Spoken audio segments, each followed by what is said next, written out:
नागपूर जिल्ह्यातील काटोल, नरखेड, सावनेर या भागात गेल्या काही दिवसांपासून मुसळधार पाऊस पडतोय। त्यामुळे संत्रा आणि मोसंबीच्या बागांचं मोठं नुकसान झालंय। विदर्भातील संत्रा मोसंबीचं 200 कोटींच्या वर नुकसान झालेलं आहे। त्यामुळे दिवाळीच्या आधी नुकसानग्रस्त संत्रा आणि मोसंबी उत्पादकांना मदत करा अशी मागणी जोर धरतेय। आमचे प्रतिनिधी उदय तिमांडे यांच्याशी बोलूया। उदय, मराठवाड्यात तर पावसानं धुमाकूळ घातलाच आहे, पण विदर्भात सुद्धा अतिवृष्टी झाली आहे आणि त्यामुळे संत्रा आणि मोसंबीच्या बागांना खूप फटका बसलाय। काय अधिक माहिती द्या? सुवर्ण, मराठवाड्यातलं नुकसान तर आपल्याला माहिती आहे, मात्र विदर्भात प्रामुख्याने नागपूर आणि अमरावती हा जो भाग आहे, या भागांमधले जे तालुके आहेत त्यामध्ये मोठ्या प्रमाणात संत्र्याचं उत्पादन घेतलं जातं। संत्र्याचे जे आहे ते बगीचे या सगळ्या भागांमध्ये आहे, मात्र यंदा अवकाळी पावसामुळे आणि या भागात झालेल्या वादळी वाऱ्यामुळे जे आहे ते संत्र्यांच्या बगीच्यांचं मोठ्या प्रमाणात नुकसान झालेलं आहे। त्यामुळे आपण पाहतोय की पुढच्या 8-15 दिवसांमध्ये ही संत्र जी आहे ती बाजारात आली असती आणि या संत्र्याची गोड चव जी आहे ती नागरिकांना चाखता आली असती, कारण नागपूरची संत्री फक्त देशात नाही तर विदेशामध्ये देखील प्रसिद्ध आहे।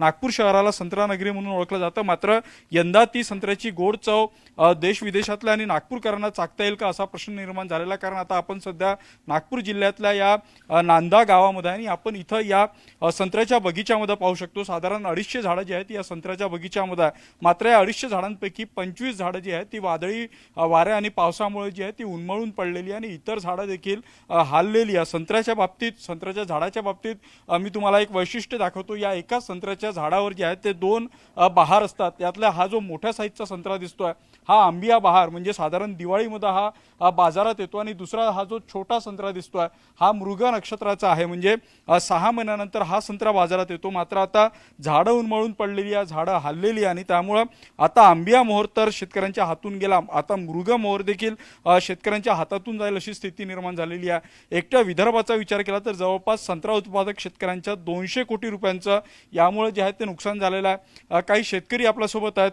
त्यांच्याशी संवाद साधूया। मला सांगा, काय आता तुमची मागणी आहे, कारण तुमचं सगळं पीक जे आहे ते हातातून गेलेलं आपल्या इथं पाहायला मिळतं।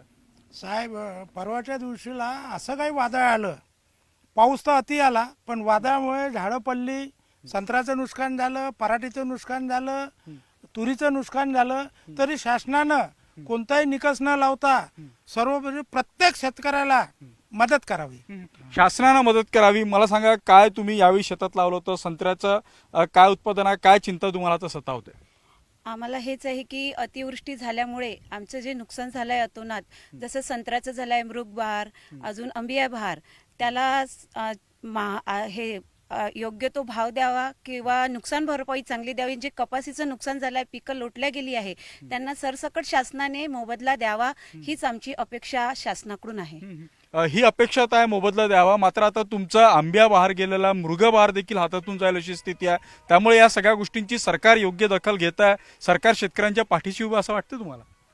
असं वाटून नाही राहिलं तर माझे 6 वर्षाचे झाड आहे, 25 झाडं आता पडलीच आहे, आणि काही झाडं जे आहे तर ते अति वादळामुळे ते हलले आहे सुद्धा, त्याची सुद्धा आता लाईफ राहणार नाही असं मला शंका वाटून राहिली आहे। आणि यावर्षी ठीक आहे, माझं नुकसान झालं आहे, परंतु नंतर मी असं म्हणतो की माझे 6 वर्षाचे झाड आहे, त्याची लाईफ अजून 10 वर्ष राहिली असती, आता माझं खूपच नुकसान झालं आहे।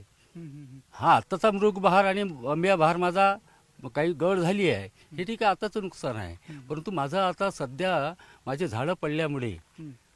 मला सांगा, अधिकारी तुमच्याकडे आले का? पंचनामे तुमच्या शेतीचे झालेले आहे का? काल आमदार साहेबाचा एक दौरा झाला होता आमच्या इथं, काही अधिकारी आले, त्यांनी थोडं बहुत हे केलं आहे, पंचनामे केले आहे, पण आमचं सर्वाला म्हणजे शासनाला एवढंच म्हणणं आहे की सरसकट त्यांनी कोणतेही निकष, सर्व निकष बाजूला ठेवून सरसकट सर्वे करावा आणि त्यांनी जास्तीत जास्त जे नुकसान झालेलं आहे शेतकऱ्याचं त्यांना नुकसान भरपाई देण्यात यावी। तसेच मला सांगा, तुमच्या बाबतीत असं आहे की या हंगामासाठी सरकार नुकसान भरपाई देईल, पण आता ज्या पद्धतीनं सांगितलं की 10 वर्ष अजून संत्र्याचं झाड राहिलं असतं तर ती पूर्ण नुकसान भरपाई 17 उत्पादक शेतकऱ्यांना भेटू शकेल का? नाही, ते द्यायलाच पाहिजे, कारण ते कसं आहे, 15-16 वर्षाचं लाईफ आहे संत्र्याच्या झाडाचं, आणि आज जर ते संत्र्याचं झाड 6 वर्षाचं आहे, त्याचं 10 वर्ष लाईफ जे होतं तर ते आजच त्याचं भवितव्य अंधारात झालं आहे, तर त्यांना ते तेवढा ॲव्हरेज काढून 16 वर्षापर्यंत जे काही नुकसान जे मिळणार आहे त्यांना, तर ते भरून देण्यात यावं। काय मागणी असेल तुमची? किती तुमचं नुकसान झालेलं आहे शेतात? शेतात तर आता पूर्ण कंबरड मोडलं आहे. शेतकरी हवालदिल झालेला आहे. आणि एकंदर पाहतो म्हटलं तर आज कोणतेही शासनाच्या इकडून जी मदत पाहिजे ती मदत मिळायला पाहिजे. सर्वप्रथम मागे जे शासनाने केलं होतं पीक विमा, जो क्रायटेरिया ठरला होता की ज्या पाहणी झाल्यानंतर आणि जर जोरदार पाऊस झाला तर 72 तासामध्ये त्यांची कंप्लेंट होत होती. परंतु आता विमा कंपन्यांनी तो क्रायटेरिया जो बाजूला केला, तर शासनाला हे सांगायचं आहे की जो पूर्वी जो क्रायटेरिया होता की 72 तासामध्ये ज्याचं नुकसान झालं त्याला नुकसान भरपाई दिल्या जात होती, तोच क्रायटेरिया आता सुद्धा ठेवावं आणि जास्तीत जास्त मदत पीक विम्याच्या माध्यमातून सर्व शेतकऱ्यांना करावं. तेव्हाच कुठे मोठी मदत होईल. शासन देऊन जास्त काय देणार? कारण एकच नाही, संपूर्ण महाराष्ट्रामध्ये हा झालेला दुष्काळ आहे आणि की शासनाने नाही केला, हा नैसर्गिक आपत्ती आहे. परंतु जर विमा कंपनीकडून जर या शासनानं जर त्यांच्यावर जबाबदारी टाकली आणि जो क्रायटेरिया जो पहिला होता की 72 तासामध्ये जे नुकसान झालं तर त्याचा मोबदला मिळत होता, तो मोबदला त्या सर्वसाधारण शेतकऱ्यांना देण्यात यावा. काल आमच्या येथील आमदार आणि सुवर्ण आपण पाहतोय की शेतकऱ्यांची मोठ्या संख्येनं मागणी आहे की त्यांना नुकसानीची जी आहे ती भरपाई मिळावं. ही नैसर्गिक आपत्ती होती, मात्र शेतकरी जे आहे ते कोसळलेला आहे. कारण संत्र्याच्या बाबतीत, मोसंबीच्या बाबतीत असं असतं की साधारणतः एका झाडाचं आयुष्यमान जे आहे ते 15 ते 16 वर्ष असतं. काही शेतांमध्ये 5 वर्षाची, काही शेतांमध्ये 10 वर्षाची झाडं आहे आणि ती आता उन्मळून पडल्यामुळे जे आहे ते या झाडांना पुन्हा संत्री लागणार नाही. त्यामुळे फक्त ह्या एका सीझनचा हा प्रश्न नाही, तर हा आता पुढच्या 10 वर्षाचा प्रश्न आहे. त्यामुळे या सगळ्या बाबींचा विचार करून जे आहे ते शासनाने शेतकऱ्यांना मदत करावी अशी मागणी जी आहे ती शेतकऱ्यांकडून केली जात आहे.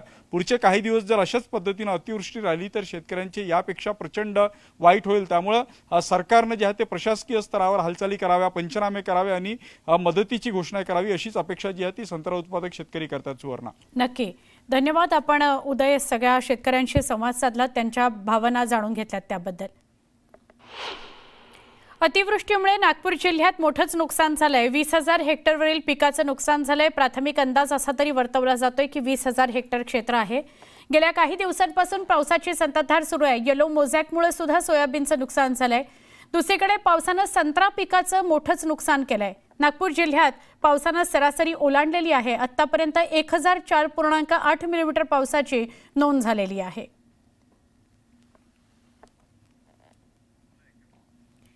नागपूरमध्ये जसं मोसंबी बाग उद्ध्वस्त झाली आहे तशी संत्रा बागेला सुद्धा खूप मोठा फटका बसलाय आणि सरासरी तर पावसानं कधीच ओलांडलेली आहे. नागपूरच्या 2 जिल्ह्यांना, नागपूर विभागातल्या 2 जिल्ह्यांना फार मोठा फटका बसलेला आहे. आतापर्यंत 1004.8 मिलीमीटर पावसाची नोंद नागपुरामध्ये झालेली आहे. तर छत्रपती संभाजीनगर जिल्ह्यात पावसामुळे शेती पिकासह फळबागांचं मोठं नुकसान झालं. यामुळे शेतकऱ्यांनी धुळे सोलापूर महामार्गावर आंदोलन केलं. यावेळी संतप्त शेतकऱ्यांनी मोसंबी मार्गावर फेकून संताप नोंदवला. खरीप पिकाकरता 50,000 हेक्टरी आणि फळबागांकरता 1 लाख रुपये हेक्टरी मदत द्यावी अशी मागणी केली आहे. छत्रपती संभाजीनगर येथे राष्ट्रीय महामार्ग, धुळे सोलापूर राष्ट्रीय महामार्ग या ठिकाणी असलेल्या निपाणी फाट्यावरती शेतकरी आक्रमक झालेले आपल्याला पाहायला मिळत आहे. फळबाग शेतकरी विशेष या ठिकाणी आक्रमक झालेले आहेत, कारण संपूर्ण मोसंबी ज्या आहेत त्या या धुळे सोलापूर राष्ट्रीय महामार्गावर त्यांनी फेकून आपला संताप व्यक्त केलाय. हेक्टरी किमान 1 लाख रुपये फळबागांना नुकसान भरपाई द्यावी असं या शेतकऱ्यांचं मत आहे आणि त्यासाठी जोरदार घोषणाबाजी या ठिकाणी शेतकरी करत आहेत. तर शेतकऱ्यांना या ठिकाणी 1 लाख रुपये तरी हेक्टरी द्यावं, अनुदान मिळावं अशी त्यांची मुख्य मागणी आहे. काय सांगाल दादा, कशासाठी आज शेतकऱ्याची इतकी बिकट परिस्थिती झालेली आहे साहेब? आम्ही पत्रकार बंधूचं मी धन्यवाद मानतो का तुम्ही तरी आमच्या शेतकऱ्याचे बाजू घेता. खूप खूप तुमचे आभार मानतो. आणि आज शेतकरी मोसंबीच्या भरोश्यावर असन, कापसाच्या भरोश्यावर असन, यांनी काही कामं करून ठेवलेले आणि आज शेतकरी हायबेट झालेला आहे. आज कर्ज कसं फेडायचं, आज लेकरं बाळ कसे पोषायचे शेतकऱ्यांनी, काय मुख्य काय मागणी आहे? आमची मागणी ही आहे की मागील 8 ते 15 दिवसापासून अतिवृष्टी होत आहे आणि याकडे कुणीही बघायला तयार नाही. कारण की आता काही दिवसामध्येच दसरा आलेला आहे आणि दिवाळी आलेला आहे. आमचे जे फळबाग आहे आम्ही त्याला मुलाप्रमाणे जीव लावतो, ते आज आमच्या हातातून चाललेलं आहे. सरकारने आमची याची दखल घेऊन खरीप पिकासाठी हेक्टरी 50,000 रुपये व फळबागासाठी 1,00,000 रुपये त्वरित द्यावे ही कळकळीची विनंती. नक्कीच बाकी पिकांसाठी 50,000 रुपये हेक्टरी आणि फळबागांसाठी 1,00,000 रुपये हेक्टरी नुकसान भरपाई द्यावी आणि ओला दुष्काळ जाहीर करावा यासाठी शेतकऱ्यांचा संताप आपल्याला पाहायला मिळतोय. अविनाश कानडजे, न्यूज 18 लोकमत, छत्रपती संभाजीनगर.